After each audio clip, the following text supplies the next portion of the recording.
After the children of Israel and the mixed multitude left Egypt, they were sentenced to wander in the desert for 40 years. The Pentateuque says many Israelite religious customs and rituals were laid down during this time period. If this is true, then the Israelites would have been heavily influenced by an Egyptian mentality, and most of their customs should have Egyptian markers or correlations with the 2nd millennium BCE.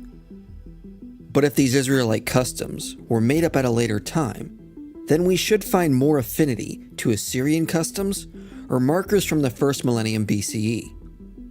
However, the events and customs found in Exodus through Deuteronomy do not fit with markers that would indicate a later tradition. Instead, within the Pentateuque, we find evidence of a group that had more affinity with an early Egyptian culture. Strengthening the case, what we read goes back to the culture that experienced an exodus from Egypt, as they reported.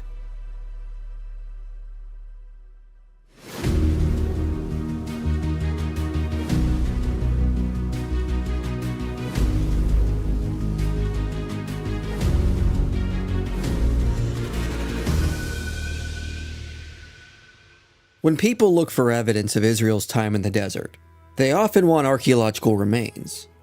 But such a request is unlikely to be fulfilled. Richard Elliott Friedman notes that skeptics assert we've combed the Sinai and not found any evidence. That assertion is just not true. There have not been any major excavations in the Sinai. Additionally, even if Sinai was excavated, it is unlikely we would find anything at all. Baruch Halpern notes that land armies did traverse that terrain without leaving detected archaeological traces. B.C. Sparks says semi-nomadic people and continual caravan crossings do not leave special, identifiable ruts in the hard gravel or the soft sand. One rut looks like another. Nor do they usually leave inscriptions with labels identifying the travelers or the herders and the dates of their migration. Ernst Knopf quibs that pottery does not give passport information, and almost never is it possible to identify the nationality of a cooking pot. The archaeological invisibility of tent-dwelling nomads, as well as transient caravans and migrants, and the lower classes in sedentary populations, make it difficult, though not impossible, to find some scattered traces.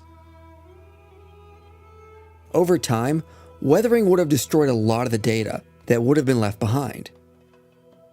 In the region of southern Canaan, Erez ben Yosef worked on an archaeological site that displayed remains of tent dwellers, but also reports the lion's share of such remains was entirely washed away by massive floods.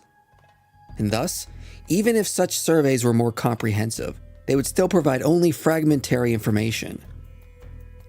B.C. Sparks also employed a mathematical comparison to help explain the odds of finding remains of the Israelites in the desert. He notes census data indicates the population of the Bedouin tribes of the Sinai Peninsula is roughly 40,000, and has been static in terms of growth for centuries. Yet we lack the overwhelming amount of the burials of hundreds of thousands to millions of Bedouins in some 100 to 200 generations since the Bronze Age. If the Exodus was actually comprised of 2 million people who remained in the region for only about 40 years, it would be the equivalent of finding evidence of 20,000 nomads over the course of 4,000 years. Sparks notes that the remains for millions who lived in the Sinai over the past 4,000 years is missing. Yet we do not think they did not exist just because the remains have not been found.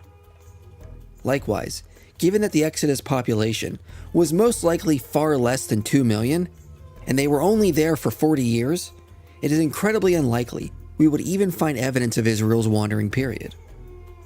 However, that alone doesn't mean there is no evidence to help support the historicity of the wandering time. The Hebrews left behind an account of their time in the desert, which can be examined and scrutinized. The Hebrews, and the mixed multitude that went with them, had spent generations in Egypt. If the account is based on an historical event, the people would have acted and thought in terms of the late 2nd millennium BCE culture and Egyptian customs and rituals from the same time. If the Exodus is the work of later writers, we should find evidence of anachronisms in the text that fit with the later Iron Age or Babylonian periods. But when we dive into the Pentateuque, we find evidence of several internal clues that fit with an Egyptian culture from an earlier time period that later forgers would have had a hard time concocting. The most interesting thing that happened while Israel was in the desert was the construction of the Ark of the Covenant. But Egyptologist David Falk says, the Ark of the Covenant, as we know it from the Hebrew Bible, is steeped in the culture and context of its time. The Late Bronze Age, circa 1500 to 1200 BCE. The Ark was constructed by borrowing elements from numerous features found in Egyptian ritualistic furniture. Cultic chests appear frequently in Egyptian history and were often used for transporting sacred objects, and had long removable poles attached to the base. Often they were wood boxes covered with gold inside and out, had a sacred cloth draped over them, and had a lid with sacred statuary like the mercy seat. Yet these features are also seen in the construction of the Ark. In ancient Egypt, building shrines for the gods was very important, and often the Egyptians would construct special shrines called barks, modeled after boats. Egyptian priests would transport the idol in a bark. The Ark didn't contain an idol on top of it, but Dr. Falk notes it also contains similar features to Egyptian shrines and barks. It functioned as a shrine where God would meet with the children of Israel. The Ark is an ideal fit as ritual processional furniture and follows an Egyptian design pattern. Was the Ark a bark, a coffin, a chest, a reliquary, or a throne? Yes, and so much more. More interestingly, is the artistic features of the Ark fit with a specific time period of Egyptian history. The pair of cherubs facing each other fits with Egyptian chests from the time of Amenhotep III onward. Later, during the time of Ramesses II, a type of Egyptian furniture called a palanquin throne, which was an exposed throne, often were made with winged goddesses protecting each side of the throne. However, in later times, these features fell out of fashion and were no longer used, and are also not seen in any time period before Amenhotep III. Therefore, the Ark's deconstruction and the dating of its symbols suggest the Ark was made no earlier than the reign of King Amenhotep III and no later than the end of Dynasty 20. The Ark of the Covenant fits extremely well with Egyptian ritualistic furniture customs, and specifically fits with the time period around the Ramesside dynasty. Other cultic features from the Exodus narrative also fit within Egyptian culture. When the Israelites made furniture for the tabernacle, they followed Egyptian techniques. In Exodus 27, the altar is said to have horns on it, which fits with the Egyptian description of altars from the Tutmosis side period and afterwards. The altar of the tabernacle was metal laid over a wooden base. This is a common practice found among the Egyptians, who rarely made altars out of stone. In the Levant, building stone altars was the standard custom. In the biblical texts, the altar of the tabernacle was constructed in the Egyptian method. But once we see the Israelites move into Canaan, they started building altars out of stone, the standard Levantine practice. In the high priest's breastplate, we hear that there was a turquoise gemstone. A 2017 study indicated turquoise was rarely found in Mesopotamia and Canaan during the Late Bronze Age, and is virtually absent in the archaeological record of Egypt and the Near East after the 12th century BC. In fact, James Hoffmeyer notes, a survey of Babylonian and Assyrian texts indicates there was no known word for turquoise. However, the Egyptian mined the Sinai for turquoise, which lasted until Ramesses was deserted. And the word the Hebrews used for turquoise appears to have entered their language from Egyptian prior to the first millennium BCE.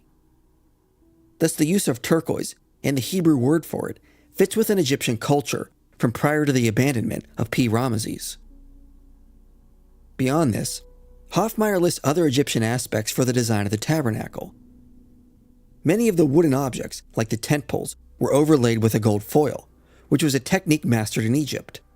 The word for the priest's linen in the book of Exodus stems from an Egyptian loanword, suggesting an early Egyptian origin for the priest's linen in the Exodus account. The priests also were to wear undergarments to cover their privates. Undergarments were discovered in tombs of priests in Egypt. The menorah and fire pan appear to have had some Egyptian influence, and many of the words used in describing the priest's attire seem to have come from Egyptian words. Even the encampment of Israel fits with a Ramesside time period. Ramesses' military camps were set up in a rectangular fashion, with an entrance in the middle of the eastern wall. The pharaoh resided in the middle with a reception tent, and his throne was symbolized with two falcons facing each other with their wings spread out. The Book of Numbers states Israel encamped in a similar fashion, with the ark in the center, which had two winged cherubs on it. The style of the encampment doesn't fit with later times, as Neo-Assyrian camps were oval-shaped.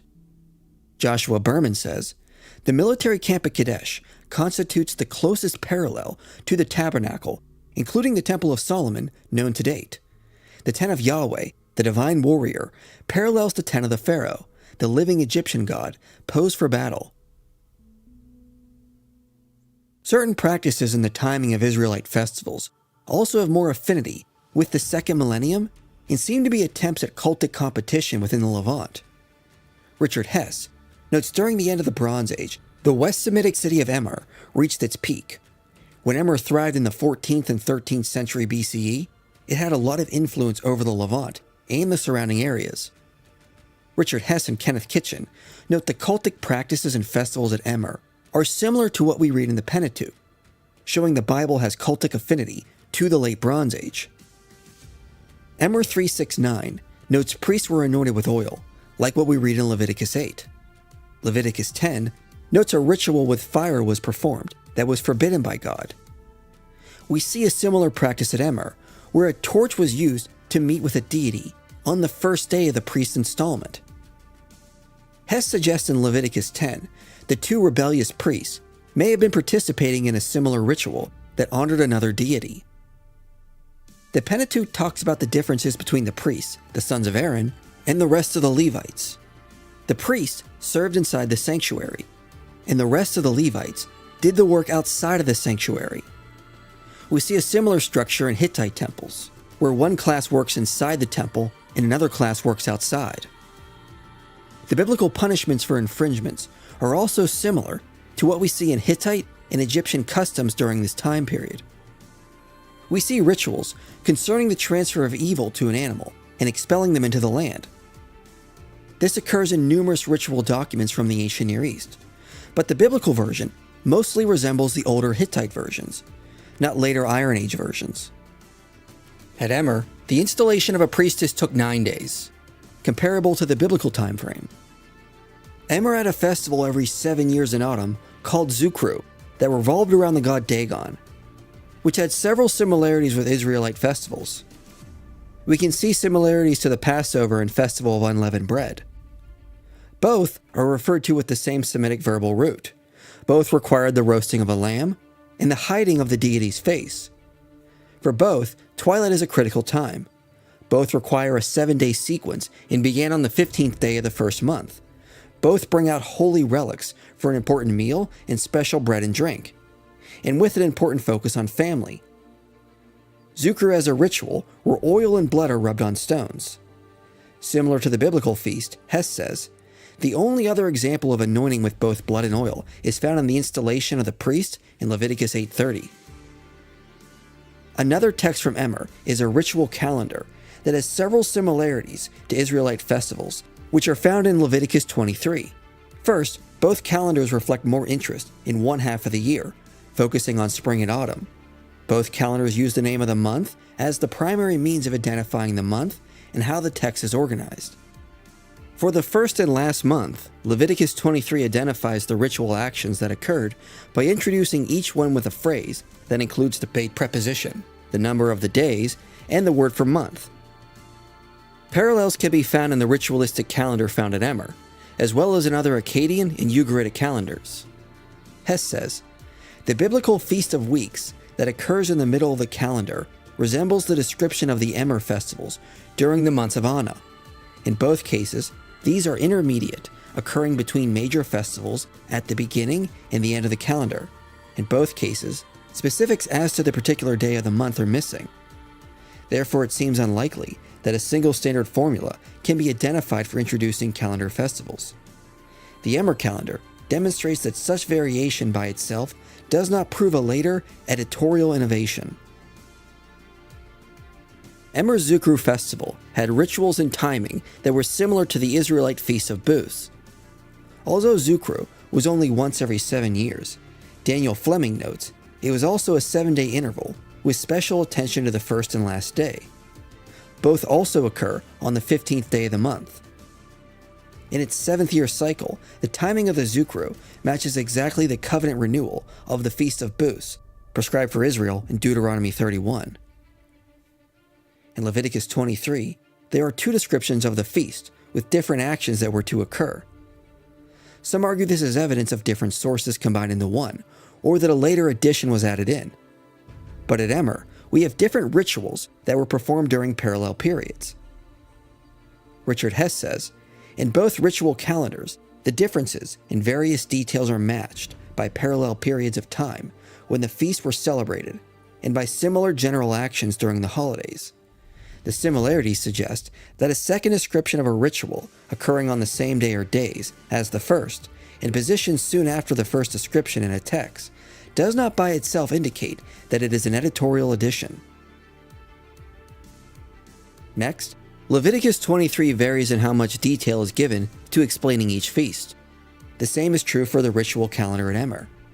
Some feasts are only mentioned in a single line, and a lot of details given to others. Both calendars are uneven in how much detail is given to each festival. Emmer also had a festival in the spring dedicated to the warrior and storm god Baal, which occurred at the same time as Passover. Passover also associates the God of Israel with a warrior persona who fought against Egypt and delivered Israel from slavery. Now, despite the similarities, we have to note there are also a lot of differences between the biblical festivals and the festivals at Emmer. However, the similarities suggest they emerge from the same type of culture and time period. Daniel Fleming puts it like this: the similarities can be accounted for in part by the regional culture shared north and south along the route between Haran and Hebron. Israel was establishing itself as a distinct people during its wandering period, and was getting ready to move into Canaan. So they seem to have established festivals to compete with pagan celebrations, and drew from the same cultural context, as well as drawing from their own history. New religious expressions almost always draw from a pool of ideas that are already in the culture. In other words, Israel may have repurposed older pagan rituals to align with their own history and important events that define them as a nation.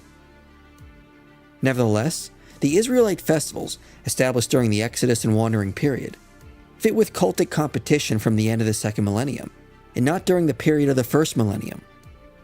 Richard Hess puts it like this: whatever the dating of the final form of Leviticus 23, as we now have it, and whatever concerns may have shaped it over time, this multi-level collection of similarities in form and content between Emmer 446 and Leviticus 23 demonstrates a heritage of the cultic calendar and rituals of Leviticus that predates the first millennium BC. Indeed, this type of text and some of its special days, with their rituals, have a heritage that reaches back to the late Bronze Age. Apart from the religious aspects, we also see the covenantal formulas in the Pentateuch match with the same time period. Within the Pentateuch, God establishes his covenant with Israel, and it is written in the fashion of a suzerain treaty, which means Israel had become the vassal of God.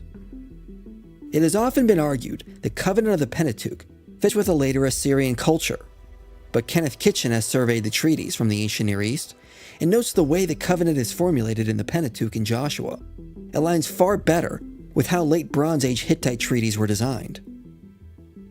The opening line in the Book of the Covenant, which contains the Ten Commandments, contains a specific introductory formula that is employed in ancient Near Eastern treaty texts from the middle to late 2nd millennium BCE. Both begin with a title, then are followed by a prologue, stipulations, depositions, witnesses, and then blessings and curses. Later Assyrian treaties lack the historical prologue, no blessings to match the curse section, and no deposition section. Kitchen says that these treaties belong squarely within 1400 to 1200, and at no other date. The impartial and very extensive evidence, 30 Hittite-inspired documents and versions, sets this matter beyond any further dispute. It is not my creation. It is inherent in the mass of original documents themselves and cannot be gainsaid, if the brute facts are to be respected. Victor Hamilton points out that some of the laws of the Pentateuch demonstrate an almost word-for-word correspondence with some of the legal works from the 2nd millennium BCE, suggesting a template existed for these types of documents. Brevard Child says, more than half of the Covenant's code's provisions have some parallel in one or more of the cuneiform codes, whether in the form of the same problem addressed or distinctions applied, a similar rule or an identical rule. Some note the 3 recitations of the covenantal treaty between Israel and Yahweh vary between each other, but minor variations also appear among the Hittite treaties from the same time period. The main outline is present in all, demonstrating cultural affinity with the biblical texts. The Pentateuch also shares symptomatic details with late 2nd millennium treaties. The use of the term bond only before the blessings and curses, followed by the use of the joint expression for bond and oath, is a 2nd millennium feature not found in later treaties. The term for treasured possession is found with another text from the 2nd millennium. The phrase guard the covenant can also be found in documents from the same time. So many linguistic features seem to fit better with the time period of the Bronze Age. Another important issue concerning these treaties is the genre implies the authors were trying to record history and not craft a mythology. Dilbert Hillers pointed out the ancient treaties that used this structure were based on historical events to create a real sense of obligation. The history is the basis for your obligation. Parenthetically, if the history were to create any sense of obligation, it had to be substantially accurate. Thus implying, within the ancient Near Eastern culture, the treaties of the Pentateuch and Joshua were understood as built on historical events, not mythological creations, challenging the theory that the authors never intended to write actual history when they were writing down the account of the Exodus. Kitchen notes the fact that the Pentateuch contains these complex features not only points to a time period when the biblical Exodus occurred, but also that the corpus could not possibly have been reinvented even in the 14th, 13th centuries by a runaway rabble of brick-making slaves under some uncouth leader, no more educated than themselves. In short, to explain what exists in our Hebrew documents, we need a Hebrew leader who had had experience of life at the Egyptian court, mainly in the East Delta, hence at P. Ramesses, including knowledge of treaty-type documents in their format, as well as of traditional Semitic legal social usage, more familiar to his own folk. In other words, somebody distressingly, like that old hero of biblical tradition, Moses, is badly needed at this point to make any sense of the situation as we have it. Essentially, the complexity of the Pentateuch points to an affinity with the late 2nd millennium, but also an author or group of authors who would have been familiar with treaties and religious texts of that time. This makes a Moses figure a likely explanation. Now, this obviously doesn't prove the existence of the biblical Moses, but it probabilistically can raise the case that a Moses figure existed, who would have had an education at the Egyptian court and who would have been familiar with the documents of that time. During this time period, the Egyptians had a lot of interaction with the Hittites, so the Hittite comparisons with the biblical texts also aid the case for the historical Moses and Exodus. Additionally, when we look at the protest movements of the late Bronze Age, we see their structure and methods are similar to the Exodus. During the reign of Ramesses III, the workers of Deir el-Medina went on strike to protest unfair treatment from the ruling class. But they didn't elect a representative from the workers. Instead, a Magi, who would have had access to the court in Thebes, became the representative, because he could obtain an audience with the court, given his position. Likewise, a Moses figure is necessary for the Exodus account, as to get access to the Pharaoh, someone would have to have had standing with the royal court, like the son of a daughter of a Pharaoh, so the Hebrews could voice their complaints through him. So a Moses-like figure fits with the cultural context of protest movements from that time period. Some might attempt to argue there wasn't an alphabetic language yet developed that the Israelites could have used. But Kitchen notes this is not true. We do have evidence of an alphabetic form of Canaanite that can be found on pottery and seen in some of the Amarna letters. As I noted in a previous video, biblical texts were updated over time to be consistent with linguistic changes. So it is not an issue to suggest some texts could go back to the end of the Late Bronze Age, as scholars like Kitchen and Joshua Berman argue for. Besides this, as we went over, we do have a wealth of internal evidence that supports the Exodus narrative. As we noted in Exodus Rediscovered, the amount of Egyptian loanwords in Exodus through Numbers is significant enough to suggest a connection with Egypt. Not only do other languages within the Levant lack this amount of Egyptian loanwords, but later biblical texts also lack such a high percentage of loanwords with the languages they would have more affinity with.